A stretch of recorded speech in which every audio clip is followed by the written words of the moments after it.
a liquidez do mundo moderno e pós-moderno. É interessante que o líquido, em especial a água, ela tem um simbolismo, né, inerente. A água, ela pode ser encarada, sob o ponto de vista teológico, como uma das vias de purificação. Tanto que o batismo é feito com água na religião católica. Também a água simboliza uma versatilidade, uma adaptação, uma capacidade de adaptação, de mudança, porque ela pode mudar de vários estados, né? Líquido, sólido, gasoso. Ela se adapta ao recipiente em que ela é colocada, em termos de forma. Você tira, ela muda, ela flui, né? Então ela tem esses simbolismos. E a modernidade e a pós-modernidade tem sido um retrato desse segundo simbolismo, da adaptabilidade, da água como adaptabilidade. Eu vou ler um trecho e fazer pequenos comentários desse livro aqui, que se chama Um Caminho a Descobrir, de Fulgêncio Espa, Introdução à Teologia. E ele vai falar sobre essa questão da modernidade e pós-modernidade. Então ele diz assim, a virtualidade do líquido é poder ser sólido, líquido ou gasoso, como eu já tinha dito. Ele se molda à forma que o contém. Eu falei, né? Quando se coloca no recipiente, ele fica no formato. Sem arestas, sem rigidez. Ser água é criatividade. A pós-modernidade anseia por essa versatilidade. O que pode ser bom, a versatilidade, e pode ser ruim quando significa a quebra de princípios, valores, modos de ser tradicionais ou essenciais à pessoa. Então tem que tomar cuidado, mas não se tem tomado cuidado. Mais que isso, a modernidade é líquida. E o nome que precisamos lembrar aqui é Zygmunt Bauman, que introduziu o termo modernidade líquida. É título de 2 livros dele. Tem o Amor Líquido e a Modernidade Líquida. Né?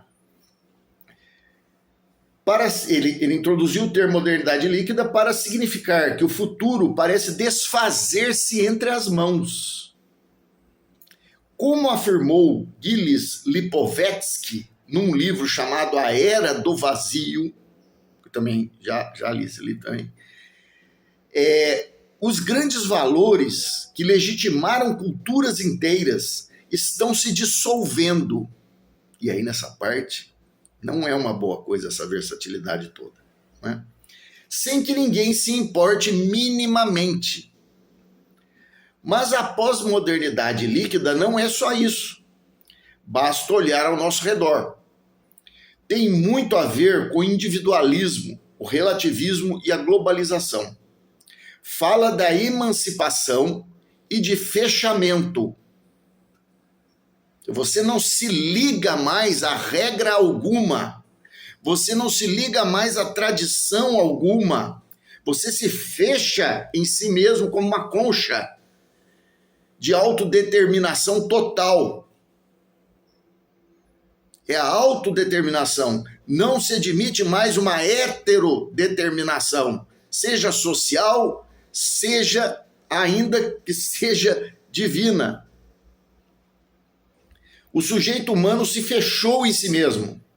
Em algum momento, o próprio Bauman, modernidade líquida, abrigou a esperança que a era do 3G, 4G, 10G, todos os Gs, né?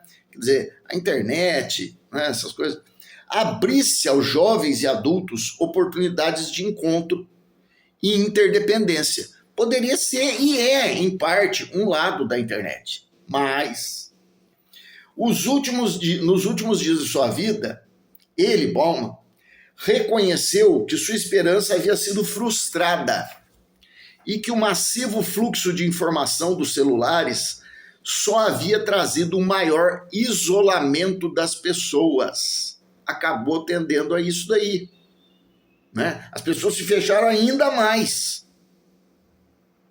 De modo que muitas vezes uma comunicação interpessoal espontânea se torna difícil, se torna quase impossível. E mesmo entre pessoas próximas, familiares, casais, namorados, etc. É comum você ver duas pessoas sentadas num barzinho onde deveriam ter ido para conversar, num café, e um mexendo no celular de um lado, o outro mexendo no celular do outro. Raramente um ainda mostra um meme para o outro. Não é? Então é um fechamento total. E aqui você vê a perda do valor do quê? Do outro. Até mesmo esse valor, né? A presença do outro é líquida. Acabou. Se tivesse outra pessoa ali na frente, não fazia diferença. A essas características vem somar-se a inconstância disfarçada de criatividade. Então a inconstância, que é um vício. A inconstância é um vício. Um sujeito que é inconstante é aquele que uma hora é uma coisa, outra hora é outra, não tem palavra. Mas hoje já se inventou até uma coisa. Sob o ponto de vista do gênero, por exemplo, né? A teoria de gênero. Fluide, o fluido. Uma hora eu sou uma coisa, outra hora eu sou outra. Daqui 5 minutos eu sou outra. Né? Isso é transformado de vício em virtude. A inconstância. A inconstância é tida como criatividade. A inconstância, ela poderia ser um defeito moral ou até loucura. Porque se eu não tenho uma identidade razoavelmente fixa, é claro que essa identidade que a gente tem, ela pode se alterar um pouco ao longo do tempo. Ela vai se alterando, claro, você adquire conhecimentos, você esquece coisas, você muda fisicamente, é claro, né? Isso é natural, mas uma identidade básica, uma identidade essencial, ela tem que ser mantida. Mas hoje não. Hoje se considera como criatividade, como uma virtude, essa inconstância. A inconstância era, como eu disse, a falta de palavra, a loucura, a incapacidade de saber exatamente sequer quem você é, o que você é. Você sabe, cada hora é uma coisa. Né? O sujeito que te dá uma palavra e não cumpre é o inconstante, mas agora se torna uma espécie de virtude. Por quê? Porque tudo tem que ser líquido, tudo tem que se adaptar, mudar constantemente. É um retorno ao Heráclito. Então você vai lá para os pré-socráticos de novo. O Heráclito falava isso, tudo flui, tudo muda. Você não se banha 2 vezes no mesmo rio. Isso é uma meia-verdade. Tudo muda o tempo todo. Mentira! Tem coisas que se mantêm. Por exemplo, a nossa identidade. Quando eu era criança, eu era uma criança. Agora eu sou um adulto de meia idade. Mas eu continuo sendo eu mesmo. A mesma pessoa, a mesma essência. Então não é tudo que muda dessa forma. Essa é a grande crítica a Heráclito. E por isso que a sua teoria é da impermanência, não é? Ela foi, de certo modo não, ela foi colocada de lado. Não é tudo que é impermanente. E não pode ser. Veja, se uma impermanência radical é adotada como uma espécie de norte, uma espécie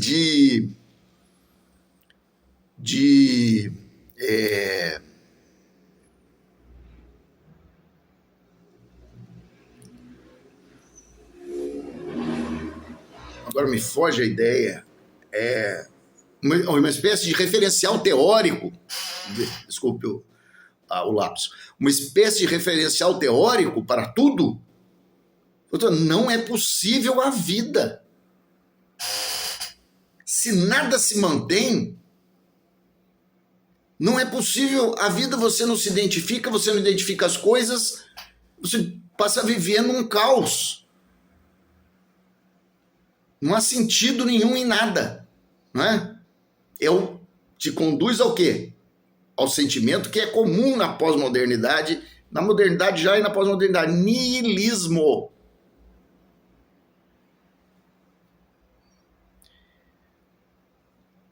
Longe de ser interpretada como inconstância, essa volubilidade chega a ser vista como autenticidade. Ah, fulano é autêntico. Ele é sincero. Ele não oculta nada.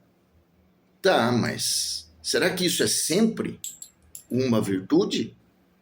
Pois eu sou sincero. E aí eu sou mal educado com as pessoas. Eu sou sincero, eu sou autêntico, e aí eu não me importo com ninguém. E eu assumo, não, eu só me importo comigo mesmo. Nossa, parabéns. Não é? Mas isso é um fenômeno real que precisa ser enfrentado. Ele precisa ser enfrentado. Com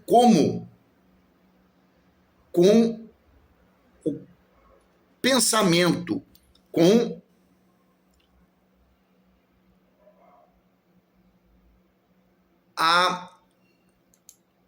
como eu vou dizer, com a meditação, com o enfrentamento dessa situação como um problema e a retomada da constância como virtude.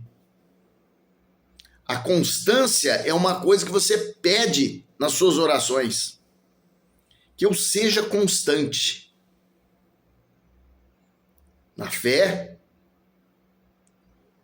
nas obrigações, sejam religiosas ou temporais, na minha personalidade, mas qualquer personalidade, não na minha personalidade eticamente dirigida, na minha personalidade guiada pela reta razão, pelo reto compromisso. Então, esses valores têm que ser resgatados, têm que ser trazidos de volta. Mas isso aí é uma coisa reacionária. E você está falando de um paraíso antigo, um paraíso de tempos atrás, um mundo paradisíaco. Não, né? Paraíso do passado. Nunca existiu paraíso terrestre, nunca. Nunca. Porque é o pecado original. Mas o que é necessário é reduzir ao mínimo possível essa inconstância, esse isolamento, esse fechamento em si e aumentar ao máximo o contato espiritual, moral, social com os outros e transcendente com Deus. Isso precisa ser recuperado. Não é saudosismo. Não é pensar que isso vai fazer o mundo perfeito. É claro que não vai. Você tem o mal moral no mundo. Você tem o mal natural no mundo. Pode acontecer uma catástrofe. E isso foi decorrência do erro humano. E só vai acabar depois de um juízo final. Por enquanto, nada será perfeito. Mas mergulhar na inconstância é ceder ao desespero e mergulhar no niilismo, que aí sim faz com que tudo esteja perdido para quem mergulha nessas situações.